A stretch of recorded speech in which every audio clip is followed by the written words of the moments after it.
much, Lindsay. Guys, congratulations. Alexis, how are you managing to constantly churn out these performances and results? Well, thank you very much. I think it's the desire to win trophies. We know that this season we have maybe the opportunity to win some, so we are really happy, working really hard, and hopefully we can keep on going. Dominic, that's the first time you've scored back-to-back Premier League goals this season. Do you feel like you're playing some of your best football of your career? Come in, I said, do you feel like you're playing some of the best football of your career? It's the first time you scored back-to-back Premier League goals this season.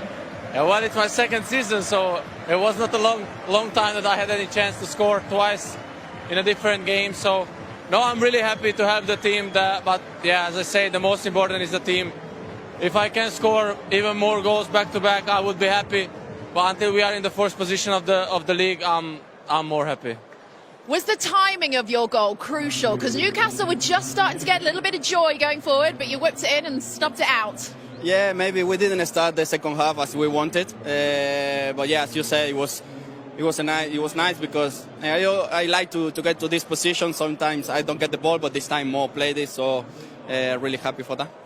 I don't know if you know the Arsenal result, but you're now 13 points clear at the top of the Premier League. At what point do you start to see the light here and think, hang on, this might happen? Well, after mathematically they have no chance to get us, so yeah, we are really happy that we are 13 points clear, but we will focus on ourselves. Now we have a Champions League coming up, so we will have to focus on this as well. And then, yeah, game by game, we are looking forward to stay in the top. Does it feel like a luxury to have 7 days off before your next Champions League game? Yeah, definitely. We need it. We were talking and we were a little bit tired, but this week will be nice to get some rest, some days off, and yeah, thanks to Arne as well. Are you targeting 3 trophies then this year? You've got Newcastle again in the League Cup final coming up. When I came to Liverpool, I wanted to win everything in my first season. So I don't like to talk about it. We have to focus, as I said, game by game. First Champions League we have to go through, and then we have a Premier League game in between. And then we have a cup final. So against them, really tough team, really good team, really good playing style what they do. So we have to be ready and yeah, focus first in the Champions League, and then yeah, the cup final is coming up as well. We just said you wanted to win everything coming to Liverpool. How do you feel about winning Player of the Match trophy? Will you take that one? Alexis, would you do the honours for us? Well done, Dominic. Thank you very much, Becky. Dominic Szoboszlai there saying until it's not mathematically impossible, they are not going to lose focus, but it is starting to look like a procession. You talked about just how focused they are, Rafa. How comfortable were they out there tonight? I liked the interviews, and I will say, Steve, that when you are winning trophies, yes, then you have the feeling that everybody is involved, everybody is committed, and then it's what they say, the desire to win trophies. Mathematically, still we are there, one game at a time. That is the right message, and that is the right mentality. So you have seen a team that mentally is strong enough. Everybody is working together. Even they talk about days off, and is another plus. So they work with the desire, the mentality, the commitment, the work rate that you need. But also I will say something in favor of the manager. That is that they know what they have to do. When they have to drop off and defend, they defend. When they have to attack, they attack with numbers. When they have to keep the ball or game management at the end, they were keeping and passing the ball. So you can see a team that has belief that they can win and that they want to win trophies, and at the same time they know what they have to do because the manager is doing a good job. And we're watching a side who look relentless, Maka, yes, but it also looks like they've got gears to go through when they're not playing at their top level. Yeah, Ali said, were comfortable, didn't he? They were very calm. They won at a canter, really. You felt as if Newcastle did get into the game at any stage, they could go again and get a goal. Incredibly efficient. You see the last minute, the work ethic closing down, even in Fulham, even in Newcastle's penalty area. You know, Salah in the last kick of the game, trying to win something. Trying to nick something back. So their commitment to get the job done, their professionalism, their game management again was excellent. They didn't look in any discomfort today, a bit like the Manchester City game. The last game here against Wolves, that's when they wobbled a little bit, but since then they've just stepped on it again, and they're in cruise control, aren't they? Everybody else is falling away, helping them. But what they need to do is get the right results themselves, and at this moment in time, they're unstoppable, they really are. And they're still on for a treble. How sustainable is it, Rafa, the way that they're playing, that style? No, I think it's fine because of what I said before. They are changing players when the game was nearly there. 75, 77 minutes, the manager is changing players. So giving a rest, giving a chance to the others to be part of the group. So if you can change, and now they have some days off. So they know that mentally you can be tired. But if you are winning, you can carry on. But if you are winning and you have some days off, they know the fixtures. They know we have to play this game. So that means that everybody's thinking about, we want to win this trophy, go for the next one, go for the next one. So they can do it because they believe that they can do it. Yeah. Could well be a Premier League medal in their cabinet very shortly indeed. Remember, 30 points left to play for.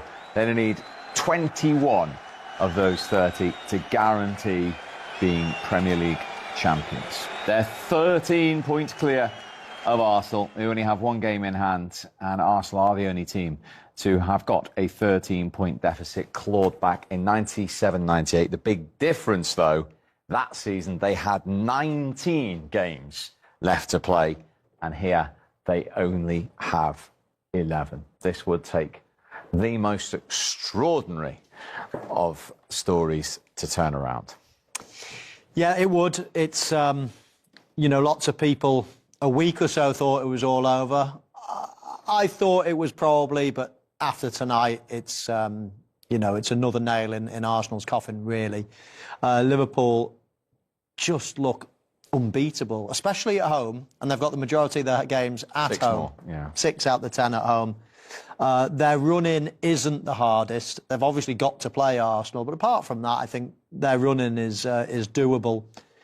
So I think it is. I think it's pretty much over now. You look at Liverpool's run-in there. Southampton at home, they could possibly beat them with their eyes closed at the moment, the way they're playing and the way Southampton are playing as well. Everton, the derby, that might be a toughie. Obviously, the way Everton are playing, but on the other side of the screen, Arsenal have to win every single one of those games as well, and you're looking for drop points for Liverpool when they've only lost one game all season. Yeah, I think they're going to struggle. As you say, the fixtures that Arsenal have are much more difficult as well. I don't know, I think Arsenal just lost their spark as well. In previous seasons they've been running Man City so close right up to the last couple of games of the season and having a great title race, but they've just dropped off, Stephen. And again, it's the obvious one for me. I think they need someone who's going to put the ball in the back of the net. Michael knows better than me about that. They need someone they can depend on. I thought even in January they could have got someone. I know Watkins was a late shout, but they could have got someone even on loan just to give them a different option, off the bench or whatever. I know we didn't know then Havertz was going to get injured.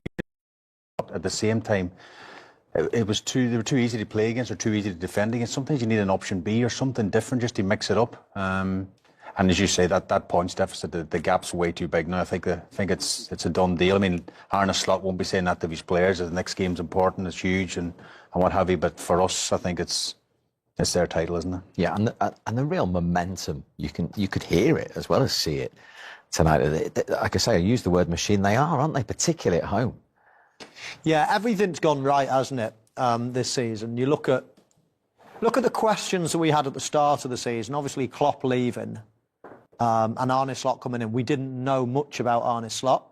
But the one constant they had was the players. There was hardly any, movement. Chiesa came in. He's hardly kicked a ball. But there was no incomings, no outgoings. The only real change was Gravenberch came in and played in that number 6 role. We weren't sure how that was going to develop. As it happens, he's been an absolute masterstroke. He's been brilliant at it. But apart from that, this team has been there, seen it, done it, won every trophy there is to win, the majority of them anyway. So really, in hindsight, we shouldn't have had too many question marks. The manager's come in and just, taken over and done a great job. Calmed everyone down, his demeanour's great. One of the big things I do think as well is their injury record. It's fantastic. And when you've got the full set of players, you can then rotate. You can then do whatever you want. Once you get injuries, you've got no option but to play the same team. Then They obviously overplay. Then they get injured, and then the whole thing just snowballs. I know what you're saying. I think you should clarify that with major injuries, because they have missed players for large, but they have missed Alisson, they've missed Trent, they've missed Konate, they've missed Jota. Gakpo's been out the last few weeks. But you're going to come back to me and say, well, Salah and Van Dijk, and indeed Game. Yeah, okay, well, major injuries. All those players there's no one that's been out for a long time. Alisson probably was out for the longest, but they've got a cracking goalkeeper, reserve goalkeeper in Kelleher. But major injuries, yeah, they've managed that really well. And I don't think that's a fluke. I think when you look at all these teams around the country, there's lots of teams this year. Manchester City, Tottenham, Manchester United, just off the top of my head, that have had chronic injury problems. And that's not just luck all the time. You know, that's why they employ sports scientists and medical teams and all the rest of it, and they train, and their diet and the nutritionists and all of these things go into it. They're all so important. The 1% differences all over the place add up, and I just think they've got it right on and off the pitch. Yeah, I think Arne Slot deserves so much credit. I think I said at the start of the show as well, it's a fresh voice. They had Klopp for 8 years, whatever it was, and he's come in with a freshness. The other thing I might add to it as well is obviously the three of their main players, you could argue, is Trent, Van Dijk and Mo Salah, and obviously their contract situation. You sort of talk about Liverpool, you always talk about that. Now, I think that's actually played into Arne Slot's hands as well, because one thing, they're either playing for a new contract at Liverpool or they're playing for their next contract at another club, and every single week they're playing to their maximum, they're playing to their best.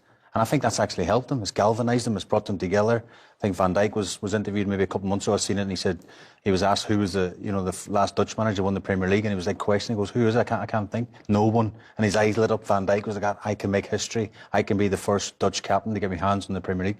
So I think all that stuff, and Arne Slot, he just, as you said, Klopp, how do you follow in Klopp? We've seen what happened with Ferguson. They dropped off. You know, he actually went on and managed these players. Man management must be fantastic as well. But them three, I think them three key players, you know, they might be leaving, and some of them might all be leaving. I don't know, Michael. They could all leave the building perhaps, but they've given their maximum to the club. But imagine leaving with 3 trophies as well. It would be a fantastic finish.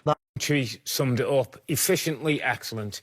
The scary thing about this Liverpool team, I feel, is there's more to come. There's a couple of more gears they can go through. I think Arne Slot said before the game, freedom with the ball, which you see, responsibility out of possession. This whole team is structured and well set up, so they're going to be difficult to break down. And this Liverpool team, probably different from the Jurgen Klopp era, when they have the ball, first of all, of course, they want to create chances and score goals. That's obviously the purpose. But they also have the ball sometimes to take a rest, to get themselves in shape, to get the structure right. They draw the opposition on, and then they start to build a play. But it's not kind of back and forth and up and down in the intensity and the drama of the Klopp here. It's much more controlled. It's much more within their own hands. And they are proving to be a very different winner, but a top-class team. Do you agree, Robbie? Of course I agree. It's all over. It is all over. We just watched the champions of the Premier League season for this season. Thoroughly deserved. A little sense of that I felt afterwards there, the applause from Anfield with the other results. It is all over. And the thing that struck me about today, and we know about Mo Salah, and we know about the way that they play, and Rob's right, sometimes it's a little slower football, but the work ethic from this team is outstanding. And I watched the front players, every time they gave the ball away, they're so quick to regain it. That's a Klopp thing, this counter-pressing where you go forward, you attack, you give the ball away, and they swarm around the ball to win it back again. I saw in the 90th minute, made a note of it, Luis Diaz sprinting like 40 yards to close the ball down. And the work ethic, and I know that Arne Slot sat up there, he must be so proud, because he says it so many times in his press conferences about work ethic without the ball. We've got to work hard, we've got to be strong, we can do our thing on the ball, but what's going to make us different is our work ethic. And I just thought that today was outstanding, apart from some of the football, some of the attacking, some of the front player movements and the attacking they've got. You know, also, just finally on this, like, I looked at Van Dijk and Konate in the last sort of 10 minutes of the game. They do nothing. They don't have to do anything. It's all happening in front of them. They're so hard to get through from the front line, to get through the midfield, that they actually might do something. And Newcastle are a good side. Newcastle United are a good team, and they gave plenty in that game today. But just the power, the dynamism of this Liverpool team is stunning. And it'll be interesting to see what happens in the future of Liverpool. Obviously, some key players, contracts coming up this summer. Who knows what will happen? But for now, enjoy the ride. Incredible absolutely. leadership by Arne Slot, who was serving one of a two-match ban, a touchline ban, so that's why he was up in the stands after what took place at the end of the Merseyside derby a couple of weeks ago. But now let's get out on the pitch and hear from tonight's 2 goal scorers for Liverpool. Liverpool, but at the edge of the box, when they have to defend with so many players, they could wait and then just do man-to-man one of them. That I think was Tonali, the one who was close. So you have to protect your goal, but at the same time you have to see who is the one that can score. Then they were dropping off, and instead of dropping off all of them, Tonali has to stay close to Szoboszlai, and then he could stop the goal. So frustrating, Maka, because they had the numbers back. They had the numbers back. They all got back in defensive shape, but nobody affected the ball. You see where Luis Diaz picks the ball up. It's Shaw inside because Livermento's gone further forward. He doesn't want to engage. So he allows Luis Diaz to run right into the penalty area, into the danger spot. Tonali's on the 6-yard box when Szoboszlai stops, and then he gets a free shot on target. So they tried to be condensed, they tried to be organised, Newcastle, but they just switched off at the final moment, and Liverpool got the breakthrough. The best way to defend is to press the ball, not to drop off all the time. So if you press the ball, you stop him scoring. Newcastle haven't had a shot on target, Rafa, but Callum Wilson has shown his willingness to run in behind. Are we just seeing a bit of rustiness from him, do you think? Yeah, we have seen from the beginning that he was, or Newcastle United was ready to run in behind. So he's very clever. We were talking about that at the beginning, that Isaac was not here, but he has very good runs. So it's just a little bit early, this one, but this one, for example, you see that the movement is right. Konate is doing the wrong movement because he has to go inside. And then, okay, he has to have to finish and then more clinical, but still is a threat. And we were talking about, Steve, about that, no? The possible game plan that they have is to stay there, see what happens, and 75 minutes more or less, then try to... They've been very organised, Newcastle, haven't they? They've been nice and tight, and they'll keep it like that. And if they stay 1-0 for 75 minutes, that's when Eddie will take a bit of a gamble. It's whether Liverpool can score in front of the Kop. Yeah, it is.